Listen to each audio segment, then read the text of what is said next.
ठीक है। तो जैसे कि अभी तक हमने देखा कि इनकम टैक्स रिटर्न फाइल करना सीखा हमने। तो जैसे ही हम लोग इनकम टैक्स रिटर्न फाइल करते हैं, तो उसके बाद वो रिटर्न सीबीसी बैंगलोर जाता है, वहाँ पे वो पूरा रिटर्न प्रोसेस होता है। और उसके बाद जो भी उसके आगे की स्टेप्स होती है, वो आज का मेन इशू है अपना, आज का मेन टॉपिक है जो हम समझने वाले हैं। तो बेसिकली आज थोड़ा सा ओवरव्यू लेंगे हम, इंटीमेशन क्या होता है, स्क्रूटनी प्रोसीडिंग्स क्या होती है, और बेसिक स्क्रूटनी की नोटिस कौन से सेक्शन में आ सकते हैं। तो जैसे ही हम रिटर्न फाइल करते हैं, तो इंटीमेशन आ सकता है 143(1) में। अब कोई मेरे को बता सकता है कि 143(1) का इंटीमेशन मुझे किस किस सर्कमस्टांसेस में आ सकता है, या कौन से केसेस में आ सकता है।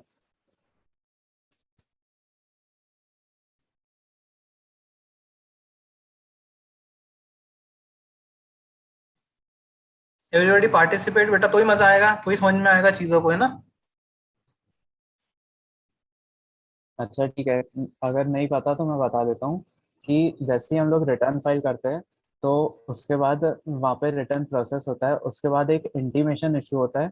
और उस इंटीमेशन के बेसिकली दो रीज़न हो सकते हैं। या तो आपने जो टैक्स लाइबिलिटी दिखाई है और इनकम टैक्स के हिसाब से भी वही टैक्स लाइबिलिटी आ रही है, तो भी आपको एक इंटीमेशन इशू होता है कि जो आपने रिटर्न फाइल किया वो एकदम करेक्ट है, और आपके हिसाब से जो इनकम आपने कंप्यूट किया और उस पर जो आपने टैक्स पे किया है वो एकदम सही है। और या फिर इंटीमेशन आ सकता है कि अगर कोई टेक्निकल इशू है या फिर कोई अरिथमेटिकल एरर है उसमें, तो भी इंटीमेशन आ सकता है कि जैसे कि 26 ईयर्स में मेरी इनकम ज़्यादा दिख रही है, लेकिन मैंने उतनी इनकम अपने रिटर्न में शो नहीं की है।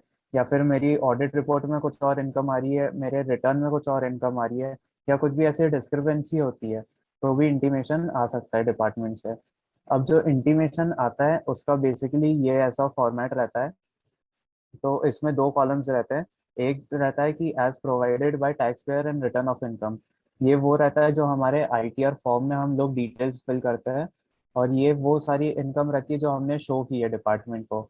और एक रहता है एज कंप्यूटेड अंडर सेक्शन 143(1), जो कि इंटीमेशन का सेक्शन रहता है, और इस सेक्शन में इंटीमेशन आता है। तो ये इसमें टैक्स अथॉरिटीज कैलकुलेट करती है कि उनके अकॉर्डिंग कौन से हेड में हमारी कितनी इनकम होनी चाहिए। ये पूरा वो लोग, उनका एक कॉलम अपना कैलकुलेशन रहता है, एक कॉलम में उनका रहता है। और अगर दोनों का जैसे इसमें सारे फिगर सेम है ऑलमोस्ट, तो एंड में आता है इनकम टैक्स। या तो रिफंड आ सकता है या तो पेबल आ सकता है। इस केस में रिफंड आ रहा है, और एज पर असेसी 40,520 का है, और एज पर डिपार्टमेंट 40,517 का है, जो कि ऑलमोस्ट सेम है। तो ऐसा एक इंटीमेशन आता है। और जब ये इंटीमेशन आता है तब आपको एक मतलब सेटिस्फैक्शन हो जाना चाहिए कि जो आपने फाइल किया है वो एकदम सही है। और इस केस में आपका, अगर जैसे इस केस में रिफंड आ रहा है, तो इसके बाद आपका रिफंड भी प्रोसेस हो जाएगा। अब इसके बाद जो इसमें इशू रहते हैं, वो एक सेकंड में बता देता हूँ।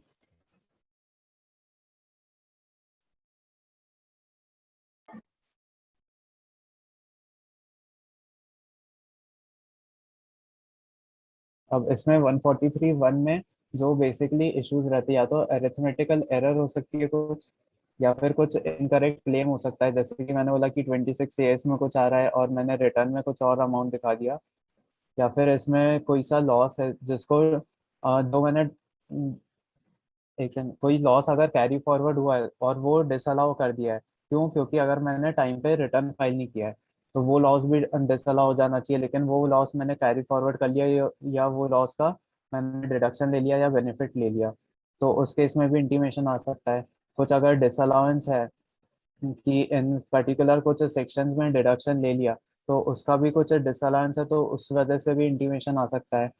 या फिर कोई एक्सपेंडिचर है जो ऑडिट रिपोर्ट में दिखा है, लेकिन इनकम अपना रिटर्न में अपन ने क्लेम नहीं किया है, तो उस केस में भी वो एक्सपेंडिचर डिसअलाउ हो सकता है। तो उसके लिए पहले इंटीमेशन आता है।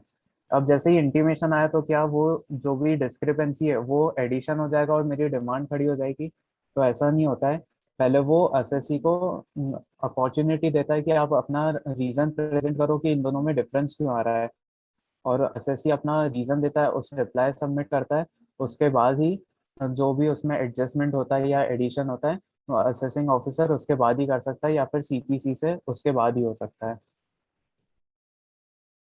उसके बाद आगे चलते तो इंटीमेशन तो तब आता है जब एकदम क्लरिकल या अपेरेंट मिस्टेक है, जो कि एकदम टेक्निकल सी हो सकती है, कि थोड़ी सी डिस्क्रिपेंसी है जिसको जो सिस्टम एकदम पकड़ लेता है, ये आइडेंटिफाई कर लेता है कि ये सारी मिस्टेक है, आप इसको रेक्टिफाई कर सकते हो। उसके बाद अगर कोई मेजर इशू आता है, तो मेजर इशू के लिए फिर स्क्रूटनी असेसमेंट प्रोसीडिंग्स इनिशिएट हो सकती है।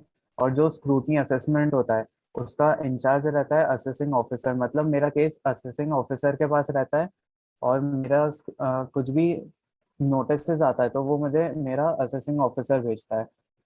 उसके बाद अगर ये पूरी स्क्रूटनी प्रोसीडिंग्स होती है, अगर मान लो कि मेरे अगेंस्ट में ऑर्डर आ गया, तो मैं इसमें अपील में जा सकता हूँ। और अपील मैं करता हूँ CIT, commissioner of income tax को। तो इसको बोलते हैं फर्स्ट अपील। यहाँ पे फर्स्ट अपील में मैं अपने फैक्ट्स रखता हूँ, अपने ग्राउंड्स रखता हूँ कि मुझे ये ऑर्डर क्यों एरनियस लग रहा है, या क्यों ये फैक्चुअली इनकरेक्ट है। और उसके बाद भी अगर फर्स्ट अपील में भी मेरे अगेंस्ट में ऑर्डर आता है, तो मैं सेकेंड अपील में जा सकता हूँ। सेकेंड अपील होती है इनकम टैक्स अपीलेट ट्रिब्यूनल के सामने, आईटीएटी में। और यहाँ से भी अगर अगेंस्ट में ऑर्डर आ सकता है, तो इसके बाद मैं हाई कोर्ट में जा सकता हूँ, सुप्रीम कोर्ट में जा सकता हूँ। तो ये बेसिकली पूरी हायरार्की रहती है, जैसे स्क्रूटनी प्रोसीडिंग से लेके एकदम एंड तक की। फिर इसमें कुछ टाइम लिमिट रहता है कि आपका असेसिंग ऑफिसर कब नोटिस इशू कर सकता है। तो इसका टाइम लिमिट ये रहता है कि जिस फाइनेंशियल ईयर में मैंने मेरा रिटर्न फाइल किया है, उसके with in 6 months assessing officer को मुझे नोटिस भेजना ही है। जैसे कि अगर फाइनेंशियल ईयर 1920 है, तो उसका रिटर्न मैं नेक्स्ट फाइनेंशियल ईयर में फाइल करूंगा, यानी कि फाइनेंशियल ईयर 2021 या फिर असेसमेंट ईयर 2021, जो कि इस फाइनेंशियल ईयर से रेलेवेंट है। तो उसका नोटिस मुझे 30 सितंबर 2021 तक आ जाना चाहिए।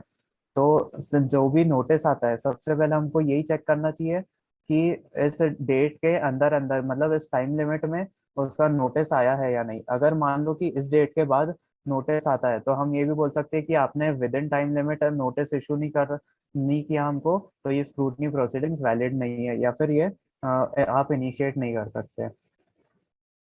तो इसके बाद जो ये टाइम लिमिट थी कि नोटिस कब इशू हो सकता है, अब टाइम लिमिट है कि असेसमेंट कब तक कंप्लीट हो जाना चाहिए। तो जब आपने रिटर्न फाइल कर दिया, या जो आपका फाइनेंशियल ईयर खत्म हो गया, उसके बाद 12 मंथ्स में आपकी ये पूरी असेसमेंट खत्म हो जाना चाहिए। मतलब फाइनेंशियल ईयर अगर 1920 है, तो उसका असेसमेंट 31 मार्च 2022 तक खत्म हो जाना चाहिए। विद इन 6 मंथ्स वो नोटिस इशू कर देगा, और उसके 6 महीने के अंदर ये आपकी पूरी प्रोसीडिंग्स भी खत्म हो जानी चाहिए। यहाँ तक किसी को कोई डाउट है?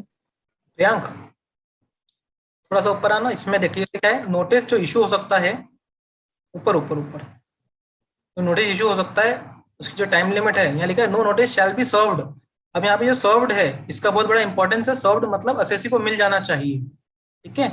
इशूड होता है, कई बार क्या होता है, यहाँ होता है no notice shall be issued, मतलब सेक्शन 148 जो होता है रीअसेसमेंट का, वहां पर लिखा है the notice shall be issued. Issued मतलब 31, जब भी तारीख है, जैसे 30 सितंबर है, तो 30 सितंबर के दिन का वो नोटिस होना चाहिए, उस तारीख को इशू हो जाना चाहिए, ठीक है। बट यहाँ पे क्या लिखा है, नोटिस शैल बी सर्व्ड, मतलब असेसी को वो नोटिस रिसीव हो जाना चाहिए। तो अगर आपको नोटिस जो है वो 30 तारीख का है, बट आपको रिसीव हुआ वो बाद में, मान के चलिए 2 दिन बाद या 5 दिन बाद रिसीव हुआ, ठीक है, जब जब पहले फिजिकली आता था तब लेट आता था, तो अगर वो टाइम पे आपको सर्व नहीं हुआ, तो भी वो नोटिस इनवैलिड माना जा सकता है। बट क्योंकि अब सारी प्रोसीडिंग्स हो गई है ऑनलाइन, अब ये वाली बात इतनी रेलेवेंट नहीं रह पाएंगी, क्योंकि आपको सर्व कब मान लिया जाएगा, जब वो पोर्टल पे चढ़ जाएगा, ठीक है। अगर वो पोर्टल पे नहीं चढ़ा, ठीक है, तो नोटिस अगर पोर्टल पे नहीं चढ़ा तो उसको सर्व नहीं माना जा सकता, ठीक है। कंटिन्यू। इसके बाद सेक्शन 143(2) रहता है। सेक्शन 143(2) वो सेक्शन रहता है जिसमें असेसिंग ऑफिसर मुझे नोटिस भेजता है, और उसमें वो बताता है कि आपका केस स्क्रूटनी सिलेक्शन में सिलेक्ट हुआ है। और आपके केस में वो नोटिस देके मेजर इशू बताता है कि कौन से इशू की वजह से मेरा केस स्क्रूटनी में आया है, और उसको क्या इशू आई थी, या फिर उसको वो क्या क्लैरिफिकेशन चाहता है मेरे इनकम टैक्स रिटर्न में, या क्या उसको फर्दर डिटेल्स चाहिए जो वो समझ नहीं पा रहा है।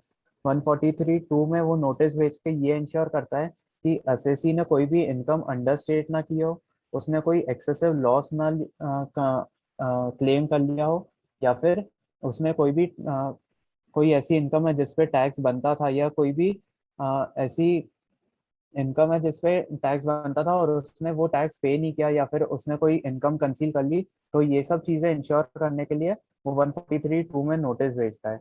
और इस सेक्शन में बेसिकली उनका मेन फोकस ये रहता है कि किसी भी तरह से उनका रेवेन्यू का लॉस ना हो, इनकम टैक्स अथॉरिटी का। अब इसमें टाइप्स ऑफ स्क्रूटनी, दो टाइप की स्क्रूटनी हो सकती है, एक लिमिटेड होती है और एक फुल स्क्रूटनी होती है। लिमिटेड स्क्रूटनी में ऐसा होता है कि अगर असेसिंग ऑफिसर को किसी एक पॉइंट पे इशू है, मान लो कि उसको अनसिक्योर्ड लोन्स में कुछ डिटेल्स चाहिए, उसको उस पर्टिकुलर हेड में कुछ डिटेल्स चाहिए, या उसको उस हेड में कुछ समझ नहीं आया है, तो वो सिर्फ उस पर्टिकुलर हेड की डिटेल्स मांग सकता है, वो बाकी चीजें नहीं मांग सकता। मान लो कि उसको अनसिक्योर्ड लोन्स में प्रॉब्लम है, तो वो ऐसा नहीं कर सकता कि वो पूरी बुक्स ऑफ अकाउंट्स मंगवा ले, या फिर वो इन्वेंट्री पे कुछ क्वेश्चन पूछ ले। और फुल स्क्रूटनी में ऐसा होता है कि वो पूरी बुक्स ऑफ अकाउंट्स में से उस पर्टिकुलर असेसमेंट ईयर से रिलेटेड वो कुछ भी मांग सकता है आपसे, या फिर दो तीन पिछले साल के भी कुछ चीजें मांग सकता है वो फुल स्क्रूटनी में। अब ये एक सैंपल बेसिस है कि कैसा दिखता है 143(2) का नोटिस। इसमें सबसे पहले असेसी का नाम आता है, उसका पैन आता है, कौन से असेसमेंट ईयर का नोटिस है, ये आता है, नोटिस नंबर आता है कि ये कौन सा नोटिस है, उसमें डेट आता है कि ये कौन से डेट को नोटिस इशू हुआ है। इसमें सेक्शन भी लिखा रहता है 143(2) ऑफ इनकम टैक्स एक्ट। और इसमें रहता है scrutiny, computer aided scrutiny selection. जैसे अभी शुभम भैया ने बताया कि पूरा ऑनलाइन हो गया है, और जो भी स्क्रूटनी का सिलेक्शन होता है वो भी कंप्यूटराइज हो गया है। तो इसमें कंप्यूटर एडेड स्क्रूटनी सिलेक्शन रहता है, इसको CASS बोलते हैं। और इसमें जैसे ही यहाँ पे देख सकते हो इश्यूज लिखा है, तो income from real estate business और अनसिक्योर्ड लोन्स, तो ये दो मेजर इशू है। और यहाँ पे ऐसा कुछ लिखा नहीं है कि लिमिटेड है या फुल है, इसलिए ये लिमिटेड स्क्रूटनी मानी जाएगी, ये फुल स्क्रूटनी मानी जाएगी, कुछ लिखा नहीं है तो। इसके बाद ये नोटिस रहता है, तो अब इसका रिप्लाई क्या करना चाहिए हमें। सबसे पहले तो रिप्लाई में हम लेटर ऑफ अथॉरिटी लगाते हैं कि ये हमारा असेसी है और हम इसको रिप्रेजेंट कर सकते हैं, और हम उसके बिहाफ पे जो भी केस है वो अटेंड करेंगे, जो भी हियरिंग्स होगी टाइम टू टाइम हम उसके बिहाफ पे अटेंड करेंगे, और जो भी रिप्लाई है वो हम अथोराइज है कि हम उसके बिहाफ पे ये रिप्लाई कर सकते हैं। तो सबसे पहले तो लेटर ऑफ अथॉरिटी लगाना चाहिए, और हमको एक क्वेश्चनर रिक्वेस्ट करना चाहिए कि आपने ये दो इश्यूज तो बता दिए, लेकिन इन दो इश्यूज में भी आप स्पेसिफिकली हमको मेंशन करके दे दो कि आपको कौन से पॉइंट पे क्या डिटेल चाहिए, या आप एक फॉर्मेट दे दो प्रिस्क्राइब्ड अगर आपको कुछ डिटेल्स चाहिए, और ऐसा एक क्वेश्चनर हम उनसे मांग सकते हैं। तो 142(1) में फिर वो नोटिस इशू करता है। 142(1) में एक डिटेल्ड नोटिस रहता है, पॉइंट वाइज नोटिस रहता है कि कौन से पॉइंट में उसको क्या चाहिए, कौन से चीज से रिलेटेड उसको क्या चाहिए। जैसे कि इन्वेंट्री का है तो उसको मंथ वाइज स्टॉक डिटेल्स चाहिए, क्वांटिटी वाइज डिटेल्स चाहिए, वो पॉइंट वाइज मेंशन कर देता है, और इसका रिप्लाई भी फिर हमको पॉइंट वाइज करना चाहिए। और जो भी हम उसको रिप्लाई करते हैं वो हमारे पास उसका एविडेंस होना चाहिए, हमारे पास उसका प्रूफ होना चाहिए, जो जिसको जो भी हमको एक्सप्लेन करना रहता है वो हम लेटर में लिखते हैं, और जो भी उसका प्रूफ रहता है वो हम एनेक्सर में लगाते हैं, जो कि वहाँ पे पोर्टल पे ऑप्शन आता है एनेक्सर सबमिट करने का, तो वहाँ पे इसको अटैच करते हैं हम। अब इसमें जो भी रिप्लाई हम बनाते हैं उसकी लैंग्वेज एकदम इजी होनी चाहिए, हमें एकदम हाई लेवल इंग्लिश यूज़ नहीं करनी है, या फिर एकदम टेक्निकल लैंग्वेज भी यूज़ नहीं करनी है, जो भी ऐसी लैंग्वेज यूज़ करनी है कि असेसिंग ऑफिसर को एकदम से समझ आ जाए, और जो वो पढ़ के एकदम समझ ले। इसके पहले क्या होता था कि पहले ऑफलाइन होती थी प्रोसीडिंग्स, तो लेटर में इतना कुछ समझ नहीं भी आया तो हम फिजिकली जाके उसको समझा देते थे केस, कि हमारा एक्चुअली ये केस है, एसएससी का ये नेचर ऑफ बिजनेस है, इसलिए इसमें ये ट्रांजैक्शंस होते हैं। लेकिन अभी पूरा ऑनलाइन हो गया है, हमको ये भी नहीं पता रहता है कि ये सामने असेसिंग ऑफिसर कौन है।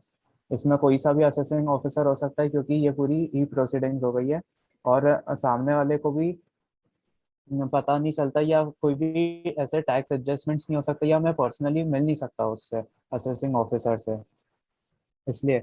और जो भी डॉक्यूमेंट्स हम सबमिट करते हैं तो पहले अच्छे से इंश्योर कर लेना चाहिए कि जो भी डॉक्यूमेंट्स हम सबमिट कर रहे हैं वो कोई गलत नहीं होने चाहिए, या उसमें या फिर वो वर्किंग पेपर नहीं होना चाहिए। जैसे कि हम रिटर्न फाइल कर रहे हैं तो उसके पहले दो तीन रफ कंप्यूटेशंस निकले, तो वो रफ कंप्यूटेशन ना सबमिट हो जाए, फाइनल वाला कंप्यूटेशन होना चाहिए। जो भी डिटेल्स हम दे रहे हैं वो, जैसे कि मैं 26 ईयर्स दे रहा हूँ तो मुझे इंश्योर करना चाहिए कि 26 ईयर्स में जो इनकम है वही इनकम मेरी ऑडिट रिपोर्ट में आनी चाहिए और वही इनकम मेरी इनकम टैक्स के रिटर्न में आनी चाहिए।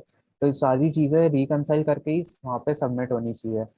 अब इसमें जैसे प्रोसीडिंग्स ऑनलाइन हो गई है, तो अगर क्या होगा, मैं रिप्लाई नहीं करूँ तो, अगर मैंने इसका जो ड्यू डेट आई है रिप्लाई करने की, उस डेट पे रिप्लाई नहीं किया, तो 272A1D सेक्शन में भी वो पेनल्टी प्रोसीडिंग्स इनिशिएट कर सकता है, और उसमें पेनल्टी है 10,000 ऑन ईच सच डिफॉल्ट। मतलब अगर मैंने एक नोटिस आया, मैंने उसका रिप्लाई नहीं किया, तो उस पर भी 10,000 है। फिर असेसिंग ऑफिसर वापस से एक नोटिस भेजता है कि यही हमने चीजें मांगी थी, आपने रिप्लाई नहीं किया है, तो इसका वापस से वो एक डेट देता है कि इस डेट के पहले आप हमको रिप्लाई कर दो, वरना आपको पेनल्टी लग जाएगी। और अगर टाइम पे रिप्लाई नहीं किया तो 10,000 की पेनल्टी इस पे लग सकती है। अब ऐसे ही वो नोटिस इशू करते जाता है, हम लोग रिप्लाई करते जाते हैं। जैसे कि उसने अनसिक्योर लोन्स पे कुछ मांगा, मैंने उसका लेजर दिया, तो लेजर के बाद उसको अगर कंप्लीट सेटिस्फैक्शन नहीं हो तो वो उस पर और भी चीज़ें मंगवा सकता है।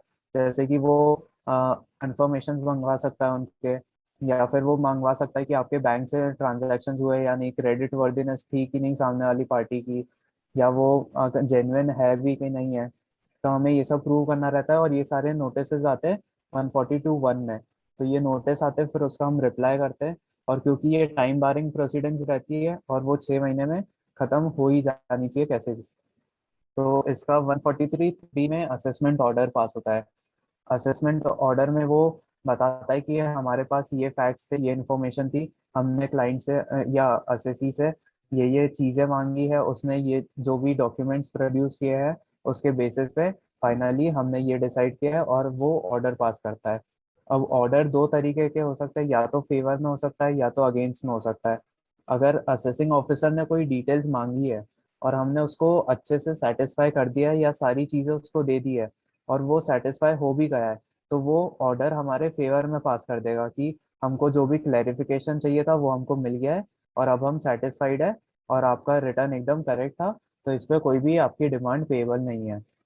या फिर अगर उसको लगता है कि हमने जो चीज़ मांगी है एसएससी से वो उसने प्रॉपरली फर्निश नहीं की है, या फिर जो वो एसएससी बोल रहा है वो लॉ के हिसाब से गलत है, या फिर फैक्चुअली इनकरेक्ट है वो, तो फिर वो हमारे अगेंस्ट में ऑर्डर पास कर सकता है। और फिर अगर कुछ भी उसको लग रही है कि ये इसका उसको प्रॉपर रिप्लाई नहीं मिला है, तो वो वापस से इनकम में ऐड कर देगा, और उस पे जितना भी टैक्स रहेगा तो उसका वो एक नोट उतनी वो डिमांड खड़ी कर देगा।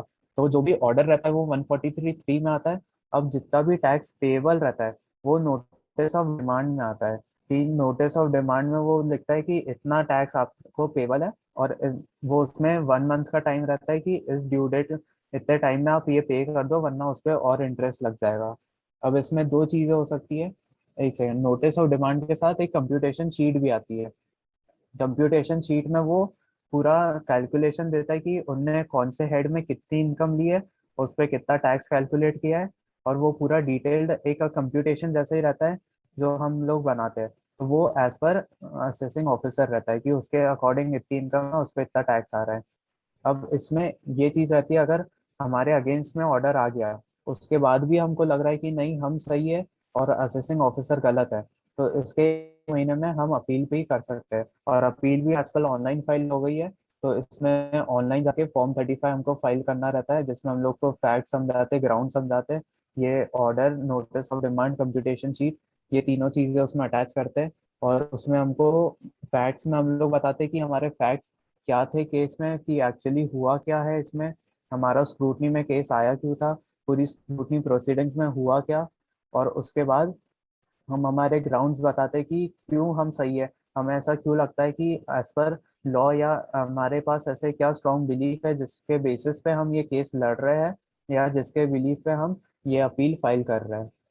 अब ऐसा कुछ केसेस में ऐसा भी हो सकता है कि मान लो कि कोई एक पॉइंट है उस पर एसएससी ने कुछ रिप्लाई ही नहीं किया, या असेसिंग ऑफिसर बार बार उससे रिप्लाई मांग रहा है, हमने नोटिस का रिप्लाई ही नहीं किया, क्योंकि हमको पता है कि ये टाइम बारिंग स्क्रूटनी असेसमेंट प्रोसीडिंग्स रहती है, तो 6 महीने के अंदर उनको कैसे भी खत्म करना ही रहता है। तो अगर कोई एसएससी रिप्लाई करता ही नहीं है, तो असेसिंग ऑफिसर के पास ये राइट रहता है कि उसके पास जो भी डॉक्यूमेंट्स अवेलेबल है, उसके पास जो भी मटेरियल उसके रिकॉर्ड्स में है, या जो भी डिटेल्स वो बाकी दूसरी जगह से मंगवा सकता है। जैसे कि असेसिंग ऑफिसर के पास ये भी राइट है कि अगर मैंने किसी के साथ ट्रांजैक्शन किया है तो वो दूसरी पार्टी को भी नोटिस भेज सकता है कि आपने मान लो कि ए की स्क्रूटनी असेसमेंट प्रोसीडिंग चल रही है, ए ने बी के साथ ट्रांजैक्शन किए, तो असेसिंग ऑफिसर बी को भी नोटिस भेज सकता है कि आपने ए के साथ ट्रांजैक्शन किए, तो उसका आप हमें लेजर दे दो। या फिर वो मेरी बैंक को बोल सकता है कि आपका ये एसएससी है, आपका ये क्लाइंट है और इसका केस स्क्रूटनी में चल रहा है, तो हमें इसका बैंक स्टेटमेंट प्रोड्यूस कर दो। तो उसका जो भी मटेरियल रहेगा रिकॉर्ड पे, और उसको जो भी बेस्ट जजमेंट ले पाएगा वो, उसके बिहाफ वो ये ऑर्डर पास कर सकता है। तो अगर हमने डिटेल्स दे दी तो ऑर्डर 143(3) में पास हो जाएगा, वरना बेस्ट जजमेंट में 144 सेक्शन में पास हो जाएगा ऑर्डर। अब जब ये ऑर्डर पास होता है तो उसमें नीचे एक और चीज लिख देता है असेसिंग ऑफिसर की, आपकी जो भी पेनल्टी, आपके जो भी प्रोसीडिंग्स हुई है उसके साथ हम पेनल्टी प्रोसीडिंग्स भी इनिशिएट कर रहे हैं। और हमको लग रहा है कि आपने कुछ इनकम अगर कंसील की है, जैसे 271(1)(c) पहले लगता था, इसमें रहता था कि आपने कोई इनकम कंसील की है। 270(a) रहता है कि आपने कुछ इनकम मिस रिप्रेजेंट की है या फिर पूरी इनकम शो नहीं की है, डिस्क्लोज किए। 271(b) रहता है कि आप लायबल थे ऑडिट में, आपके ऊपर लाइबिलिटी आ रही थी लेकिन फिर भी आपने ऑडिट नहीं करवाया है। 271(f) रहता है कि आप लायबल थे, आपकी इनकम 2,50,000 से भी ज्यादा थी लेकिन आपने फिर भी आपका रिटर्न फाइल नहीं किया है। तो ये सारी पेनल्टी प्रोसीडिंग्स भी वो सेपरेटली इनिशिएट कर सकता है। तो जो नोटिस ऑफ डिमांड में डिमांड है वो तो मुझे पे करनी है, उसके साथ साथ इन सेक्शन में जितनी भी पेनल्टी प्रिस्क्राइब्ड है वो पेनल्टी भी मुझे पे करनी रहती है।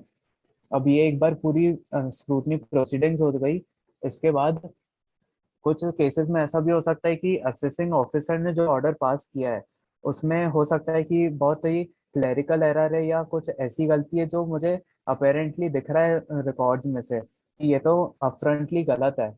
जैसे कि हो सकता है कि असेसिंग ऑफिसर ने ऑर्डर पास किया लेकिन उसने 26 ईयर्स का मुझे क्रेडिट ही नहीं दिया।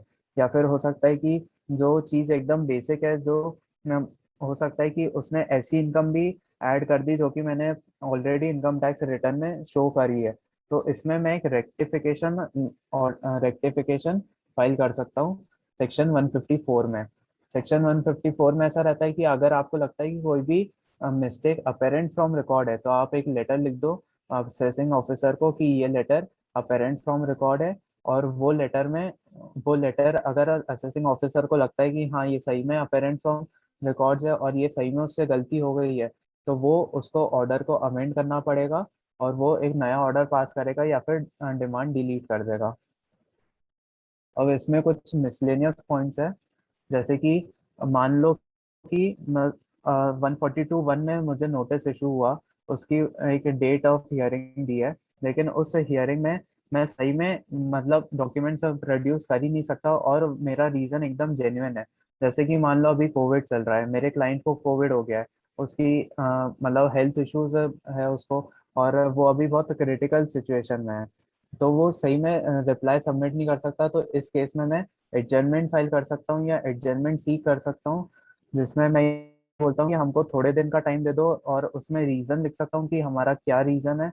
और उसमें मैं मैक्सिमम 15 डेज की एडजर्नमेंट ले सकता हूँ। तो इसमें पोर्टल पे मैं एक बार बता दूंगा कि एडजर्नमेंट कैसे इशू करते हैं या कैसे रिक्वेस्ट करते हैं। इसके बाद एक इशू लेटर करके भी एक नोटिस आता है। इशू लेटर कब आता है कि मेरा पहले मेरा केस पहले एक्स असेसिंग ऑफिसर के पास था, अब एक्स असेसिंग ऑफिसर से वो वाई असेसिंग ऑफिसर के पास चले गया। तो वाई असेसिंग ऑफिसर एक इशू लेटर भेजता है कि आपका केस पहले पिछले ऑफिसर के पास था, अब ये केस मेरे पास ट्रांसफर हो गया है। इसका बेसिकली कुछ रिप्लाई नहीं करना रहता है, ये जस्ट इंफॉर्मेटिव रहता है कि ये जो नया असेसिंग ऑफिसर है वो बस इंफॉर्मेशन देता है कि अब आपका ये ज्यूरिसडिक्शन चेंज हो गया है या फिर कोई सा वार्ड किसी दूसरे वार्ड में मर्ज हो गया है, तो उस केस में आ सकता है। अब जैसे 142(1) का नोटिस आया, उसका मैंने ड्यू डेट तक रिप्लाई नहीं किया, उसके बाद भी ये इशू लेटर आ सकता है कि 142(1) में हमने जो जो पॉइंट्स मांगे थे आपसे उसका अभी तक हमको रिप्लाई नहीं मिला है, तो काइंडली उस नोटिस के अगेंस्ट आप रिप्लाई कर दो। या फिर हमने कोई एडजमेंट मांगी थी और उसमें जो भी हमने टाइम लिमिट मांगी थी वो असेसिंग ऑफिसर ने अप्रूव कर दिया, तो भी वो इशू लेटर अप्रूव कर सकता है जिसमें वो लिखता है कि आपने एडजमेंट मांगी थी, हमने ये अप्रूव कर दी है, और इस डेट तक आप आपका रिप्लाई फर्निश कर दो। तो बेसिकली ये एक ओवरव्यू था पूरी स्क्रूटनी प्रोसीडिंग्स का, कि बेसिक प्रोसीडिंग्स कैसे होती है, कि कैसे स्टेप बाय स्टेप नोटिस आता है, फिर हम उसका रिप्लाई करते हैं, और कैसे क्या रहती है। और मेरी साइड से ये खत्म हो चुका है। अब किसी को कुछ भी डाउट हो तो वो प्लीज पूछ ले।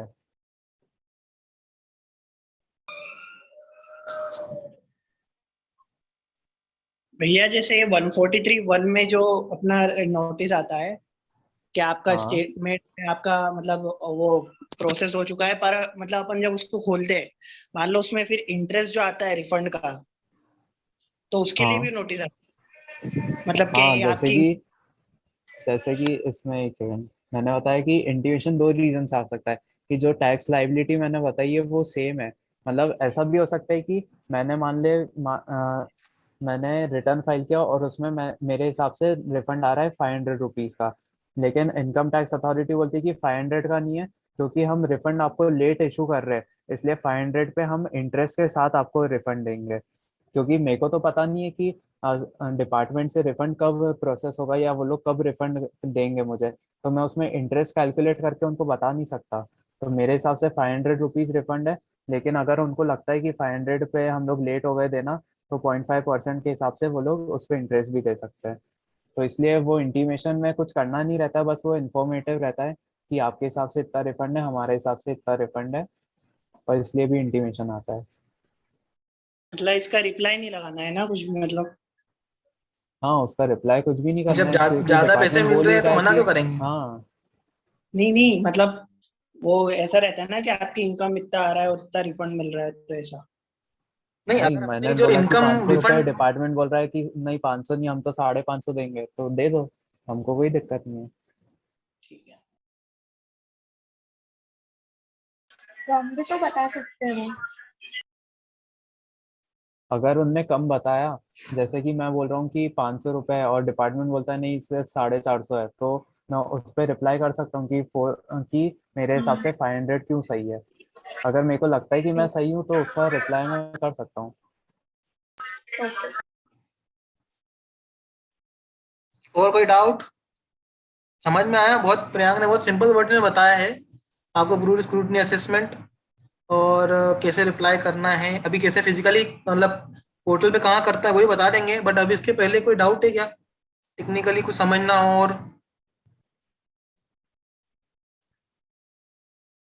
किसी को कोई डाउट नहीं है? मतलब समझ में आया सबको कि समझ में नहीं आया? अरे आ गया, बहुत अच्छे से आया। तो अच्छे से आया। ठीक है, अब कुछ और चीजें मैं बता देता हूँ। एक तो जो 156 का नोटिस है, मतलब इनकम टैक्स में कोई भी डिमांड अगर डिपार्टमेंट को रिकवर करनी है तो उनको नोटिस 156 के अंदर इशू करना ही पड़ेगा, मतलब इट इज कंपलसरी। मतलब अगर 156 का नोटिस इशू नहीं हुआ तो वो अपन से डिमांड रिकवर नहीं कर सकते। तो जब भी आप इंटीमेशन पढ़ेंगे तो उसके अंदर भी अगर आपकी कोई डिमांड रेज हुई है तो उसके अंदर भी ये लिखा हुआ है, लास्ट अगर पेज पढ़ोगे तो ये लिखा हुआ है कि intimation shall be considered as notice under section 156। ठीक है, इसी को ही 156 के अंडर का नोटिस माना जाए।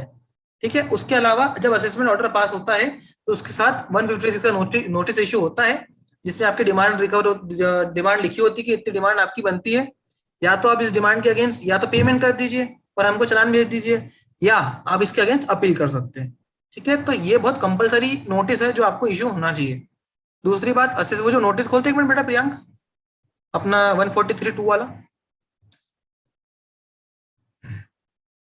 जब भी आप ये नोटिस देखें, देखो एक तो इसमें सबसे पहली बात कि आजकल जो भी नोटिस आ रहे हैं उसमें डिन कंपलसरी है, मतलब डॉक्यूमेंट आइडेंटिफिकेशन नंबर कंपलसरी है।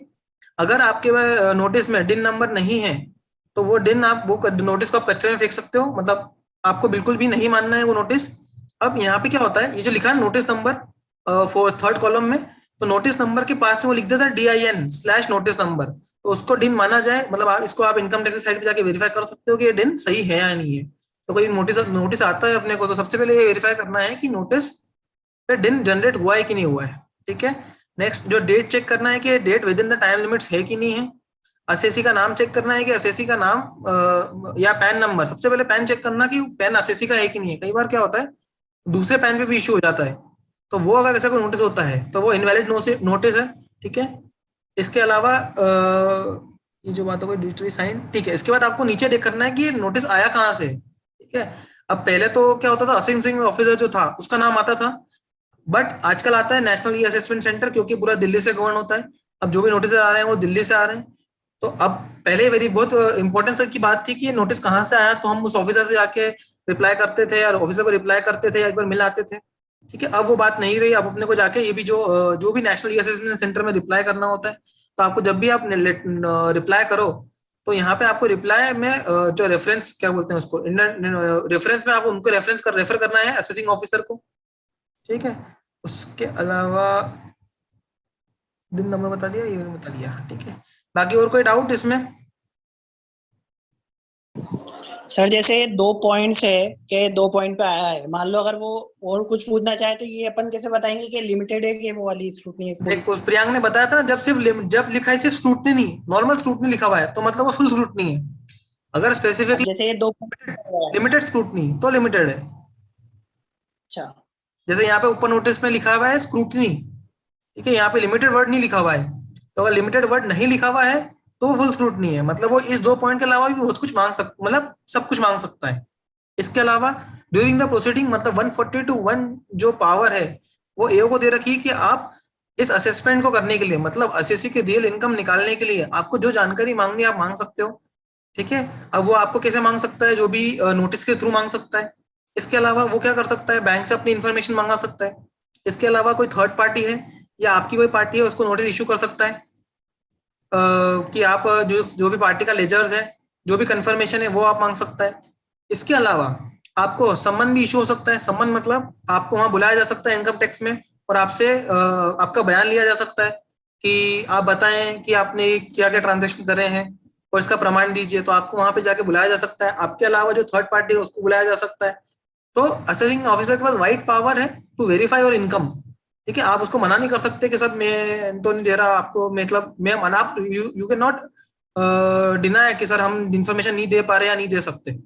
You have to give information, ठीक है। यहाँ पे आपको या तो ये कर सकते हो कि कोई जेन्युइन रीजन है, सर मेरा बैंक अकाउंट था वो सालों पहले बंद हो चुका है, या वो बैंक में मर्ज हो चुकी है, वो बैंक अकाउंट नहीं मिल रहा है, वो बात अलग है, ठीक है। वो फिर आप एओ के डिसीजन में छोड़ सकते हो कि सर आप मंगा लो, मेरे को नहीं बैंक दे रही है या मेरे को नहीं हो पा रहा है, ठीक है। बट अगर कोई ऐसा बैंक स्टेटमेंट जो आप रेगुलर यूज कर रहे हो तो वो आपको फर्निश करना ही है, वरना उनके पास तो पावर है ही, वो बैंक से जाके मंगा ही सकते हैं, ठीक है।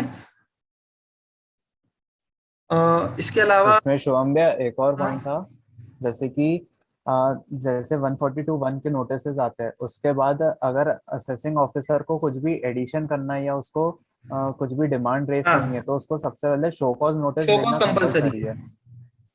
वो एक शो कॉज नोटिस भेजता है कि अगर आपने प्रॉपर इंफॉर्मेशन या डिटेल्स सबमिट नहीं की तो हम इतना ऑर्डर डिमांड, इतना ऑर्डर में इतनी आपकी इनकम ऐड कर देंगे और इस हिसाब से टैक्स कैलकुलेट कर लेंगे। तो ये उसको इशू करना कंपलसरी है।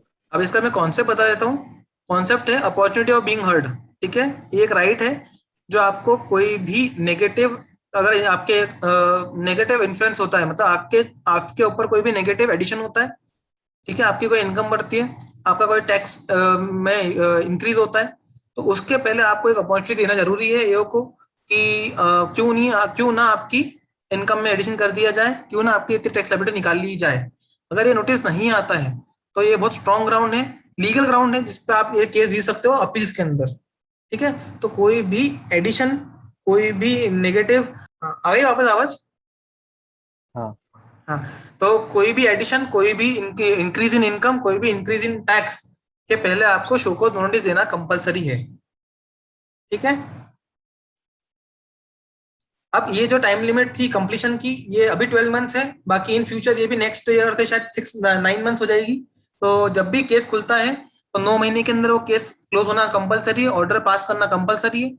अगर आप इंफॉर्मेशन नहीं फर्निश करते हो या आपने ईमेल आईडी जो दे रखी है वो ईमेल आईडी पे आप रेगुलर एक्सेस नहीं करते हो, या आप अपना पोर्टल लॉगिन नहीं करते हो, तो आपको पता नहीं पड़ेगा कि सर मेरे को नोटिस आया है।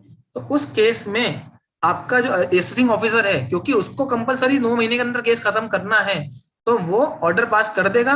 जो भी उसके पास मटेरियल ऑन रिकॉर्ड रहेंगे, मतलब अगर उसके पास कोई आपके पास रजिस्ट्री है जिसमें आपने कोई प्लॉट सेल करा है तो उस पर कैपिटल गेन वो निकाल लेगा, कंसिडरिंग कि आपने कोई री इन्वेस्टमेंट नहीं करा है, क्योंकि उसके पास कोई मटेरियल ऑन रिकॉर्ड नहीं है, तो उसके हिसाब से वो आपका इनकम में एडिशन कर सकता है। ठीक है। अब कई बार क्या होता है कि कोई असेसी ऐसा है जिसकी इनकम जिसने रिटर्न फाइल ही नहीं करा है। भाई अभी अपन क्या बात कर रहे हैं कि असेसी ने रिटर्न फाइल कर दिया और फिर उसको नोटिस आया, उसको इंटीमेशन हुआ, इंटीमेशन का स्क्रूटनी हुई। मैं बोल रहा हूँ कोई असेसी ऐसा है जिसने रिटर्न ही फाइल नहीं करा, तो उस केस में क्या करेंगे? तो उस केस में भी सेक्शन 142(1) के अंदर एओ को पावर दे रखी है कि आप असेसी को बोल सकते हो कि अपना रिटर्न फाइल करें। ठीक है। रिटर्न फाइल करने के बाद अब इसमें क्या होगा, यहाँ पे सिचुएशन उल्टी हो जाएगी। हमेशा 142(1), 143(2) का जो नोटिस होता है वो ऑन द फाइलिंग और रिटर्न ऑफ इनकम आता है। मतलब अगर आपने रिटर्न फाइल कर रखा है तो नोटिस अंडर सेक्शन 143(2) आएगा। अगर आपने रिटर्न फाइल नहीं करा तो ओयो आपको पहले बोलेगा कि आप 142(1) के मतलब नोटिस इशू करेगा। उसमें लिखेगा कि आपने इस साल की आपकी इनकम आप हमारे हिसाब से ज्यादा लग रही है, तो आप क्यों ना अपना रिटर्न फर्निश करें। ठीक है। तो हमको अपना रिटर्न फर्निश करना पड़ेगा, उसमें हमको जो भी अपनी इनकम है वो फर्निश करनी पड़ेगी। उसके बाद 143(2) का नोटिस आएगा।